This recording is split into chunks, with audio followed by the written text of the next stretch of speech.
The sirens pierced the morning air as 3 police cars tore down Willowbrook Drive toward the lake. Officer Martinez was the first to arrive, his boots hitting the wet grass as he sprinted toward the shoreline. There, 30 feet from shore, bobbing gently in the current, was a small wooden boathouse, adrift and ominous. From inside, a scream shattered the quiet, the most ear-piercing cry he'd heard in his 15 years on the force. A middle-aged woman banged on the window, her gray hair in tangled disarray, her floral blouse soaked through. Her voice cracked with hysteria, her words disjointed but frightening. Kidnapping, taken hostage, illegal detainment. As the sun peeked over Willowbrook Lake, the surreal tableau of a floating prison was complete. It had begun innocuously enough, 3 weeks before. I'd finally finished restoring my grandfather's old boathouse, an heirloom he built by hand decades earlier. It stood proudly on my private dock, painted classic navy blue with crisp white trim, the wood sanded down, every beam replaced or repaired. I'd poured 6 months of weekend labor into it, piece by piece, board by board, until it gleamed in the morning light. It became my escape, a quiet perch for coffee and sunrise solitude, an oasis in the chaos of suburban life. The evenings were peaceful, the kind that remind you that a slow sunrise is worth every early awakening.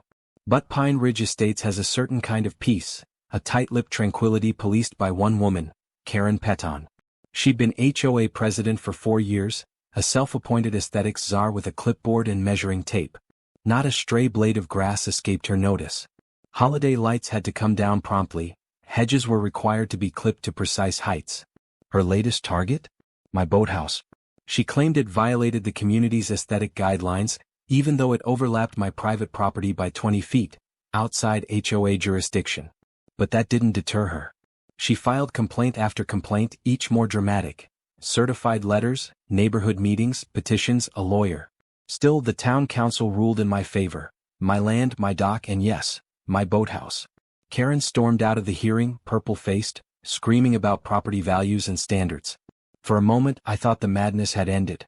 But then, on a chill Tuesday morning, I heard something rustling inside. I pushed open the hatch expecting wildlife, or maybe teenagers.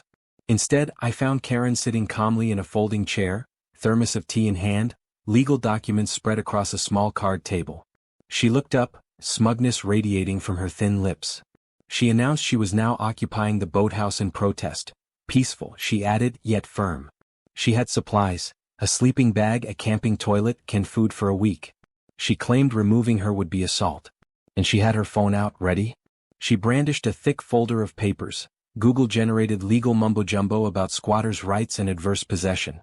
But she delivered it with the authority of a Supreme Court justice. I tried to reason. Trespassing, I told her. Private property. No legal standing. She smiled. I laughed inwardly at that sound, it grated my teeth. Over the next 3 days, Karen morphed that boathouse into a fortress. A deadbolt appeared on the inside, she hung curtains.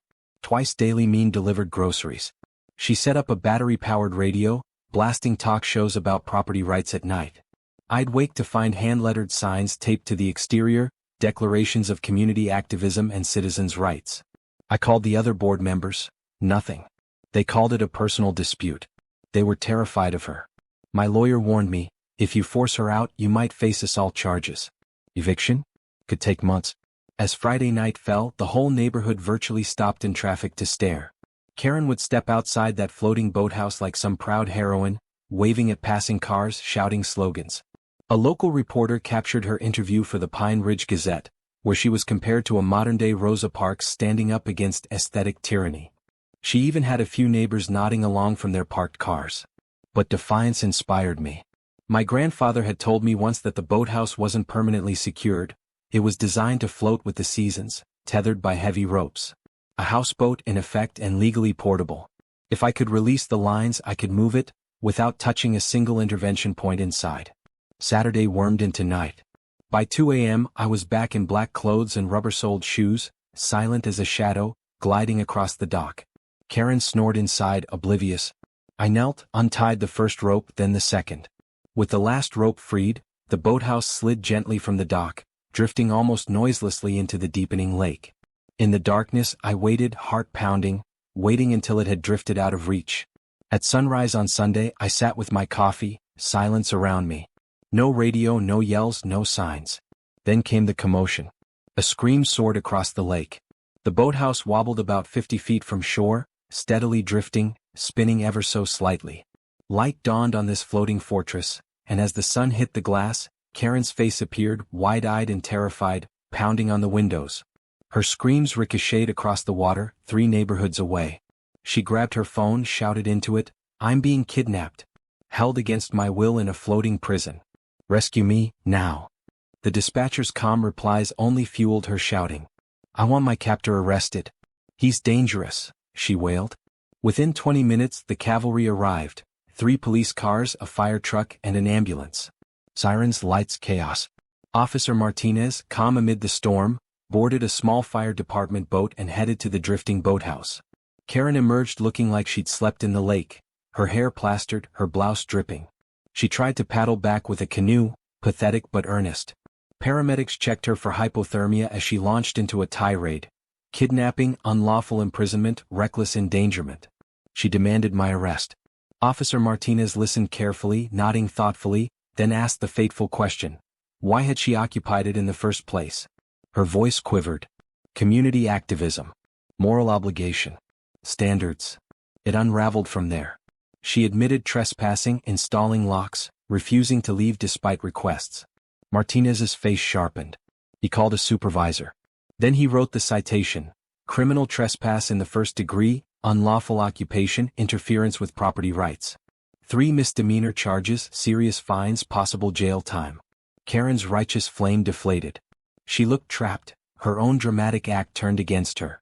By Monday, rumor flew through Pine Ridge like wildfire. Emails flooded my inbox. Mrs. Chin told of how Karen had forced her to repaint her beige mailbox 3 times. The Johnsons spoke of their children's swing set being targeted. And quietly, residents had formed an opposition group, led by Tom Henderson, a retired attorney. They'd collected stories, overzealous citations, threats, aesthetic terror campaigns, and now Karen's aquatic meltdown laid bare. On Thursday evening, the HOA emergency meeting convened. Karen arrived, primed and polished, ready to be the martyr. Instead, she was met with hard evidence. Photographs, witness statements, timeline charts.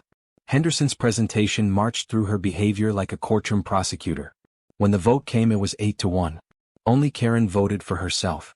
The room exploded in relieved applause. Karen slumped in her seat, stunned, silent. But her downfall didn't stop there. Within a week, her employer, local real estate agency, let her go. The negative coverage from the trespassing arrest was too much.